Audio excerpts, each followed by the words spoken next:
લોકસભા ચૂંટણી પહેલા અમદાવાદ આપમાં ગાબડું પડી રહ્યું છે, જ્યાં શહેર પ્રમુખ સહિત 600 કાર્યકર્તાઓના કેસરિયા થઈ રહ્યા છે।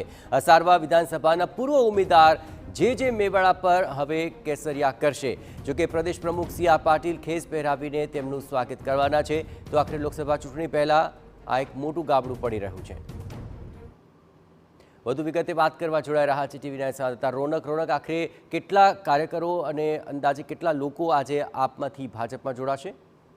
जी बिल्कुल थी लोकसभा चूंटણીની હવે જાહેરાત થઈ ગઈ છે અને જાહેરાત પહેલા જ જે પ્રમાણે પાછલા 2-3 મહિનાથી આપણે જોતા આવ્યા છે કે ભારતીય જનતા પાર્ટી એવા અનેક કાર્યો કરી રહી છે કે જેનાથી લોકો પ્રેરાઈને તેમાં જોડાય અને તે જ પ્રકારે પાછલા કેટલાય સમયથી તેવું જોવા પણ મળ્યું છે। ન માત્ર કાર્યકરો પરંતુ ચાલુ ધારાસભ્યોએ પણ જે પોતાના પદ પરથી રાજીનામું આપીને ભારતીય જનતા પાર્ટીમાં જોડાઈને કેસરીઓ ધારણ કર્યો છે। આજે અમદાવાદ શહેરમાં એવા 600 થી વધુ કાર્યકર્તાઓ વધુ એક વખત જે છે એ કેસરીઓ ધારણ કરવા જઈ રહ્યા છે, જેમાં અગાઉ જે વિધાનસભાની ચૂંટણી લડેલા અને અથવા તો પછી આમ આદમી પાર્ટીમાં કોઈને કોઈ હોદ્દા પર રહેલા એટલે કે પૂર્વ કહી શકાય કે શહેર પ્રમુખ પણ રહી ચૂકેલા જે મેવાડા આજે સત્તાવાર રીતે કેસરીઓ ધારણ કરશે। પ્રદેશ અધ્યક્ષ સી આર પાટીલની હાજરીમાં પ્રદેશ જે કાર્યાલય કમલમ છે ત્યાં આગળ આ સમગ્ર કાર્યક્રમ યોજાશે। પરંતુ મહત્વની વાત એ છે કે હવે સત્તાવાર રીતે જ્યારે લોકસભા ચૂંટણીની જાહેરાત થઈ ગઈ છે, અનેક વખત એવા આક્ષેપો લાગતા રહે છે કે કોઈ પણ જાતના જે પ્રલોભન અને આ તમામ પ્રકારની કામગીરી બાદ આ પ્રકારનું થઈ શકે છે। પરંતુ વધુ એક વખત જ્યારે ચૂંટણીની જાહેરાત થઈ છે ત્યારે આ પ્રકારની 600 થી વધુ કાર્યકર્તાઓનો કેસરીઓ એ ખૂબ જ સૂચક માનવામાં આવી રહ્યો છે। ત્યારે ન માત્ર અમદાવાદ પરંતુ અનેક જિલ્લાઓમાંથી આજે જે મોટી સંખ્યામાં કાર્યકર્તાઓ છે એ ચાહે આમ આદમી પાર્ટીમાં જોડાયેલા હોય ચાહે કોંગ્રેસમાં જોડાયેલા હોય સત્તાવાર રીતે આજે કેસરીઓ ધારણ કરવા જઈ રહ્યા છે। બિલકુલ રોનક, ખાસ કરીને આ તમામ બાબતોમાં અત્યાર સુધી કોંગ્રેસમાંથી આખરે ભાજપમાં આવનારાનો સિલસિલો રહેતો હતો, પરંતુ જ્યાં સુધી આમ આદમી પાર્ટી છે, આખરે આ લોકસભામાં કેટલું ગજુ આમ આદમી પાર્ટીનું છે અને જો આ રીતે તેઓ ભાજપમાં કેસરિયા કરશે કાર્યકર્તા તો કેટલી નબળી પડી શકે છે?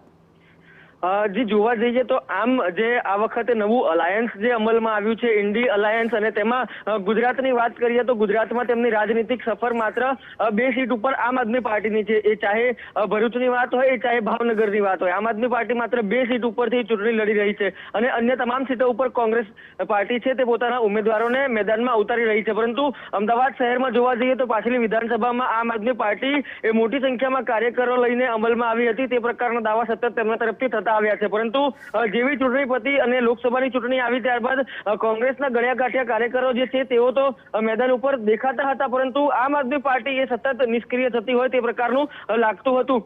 અવારનવાર જે કાર્યાલય છે આમ આદમી પાર્ટીનું તેના દ્વારા જે પ્રેસ કોન્ફરન્સ તે કરવામાં આવતી હતી અને મોટી સંખ્યામાં તેમના સાથે કાર્યકરો છે તેવો દાવો કરવામાં આવતો હતો, પરંતુ જે જમીની હકીકત જોઈ તો આમ આદમી પાર્ટીનું અમદાવાદમાં અસ્તિત્વ છે તે નહીવત થઈ ગયું હતું। પરંતુ વિધાનસભા વખતે જે પણ લોકો તેમની સાથે જોડાયા હતા તે લોકો હવે નિષ્ફળ કામગીરીથી જે નિરાશ થયા છે અને હવે તેઓ પણ કેસરીઓ ધારણ કરી રહ્યા છે। એટલે કે આમ આદમી પાર્ટી હોય, કોંગ્રેસ પાર્ટી હોય કે પછી અન્ય લોકો હોય, સામાજિક કાર્યકરો હોય, સતત ભારતીય જનતા પાર્ટીમાં જોડાઈ રહ્યા છે અને તે જ કારણે જે આપણે જોયું છે કે ભારતીય જનતા પાર્ટીના કોઈ પણ કાર્યક્રમો હોય એ તેમાં ખૂબ જ મોટી જનમેદની જોવા મળી રહી છે। એવા આ જ અનેક કારણો છે જેમાં લોકો તેમની સાથે જોડાઈ રહ્યા છે। બિલકુલ આભાર રોનક, તમામ ગતિવિધિઓ પર આપ નજર રાખતા રહેજો। તો આખરે લોકસભા ચૂંટણી પહેલા આપ સૌથી મોટું ગાબડું આજ રોજ પડશે।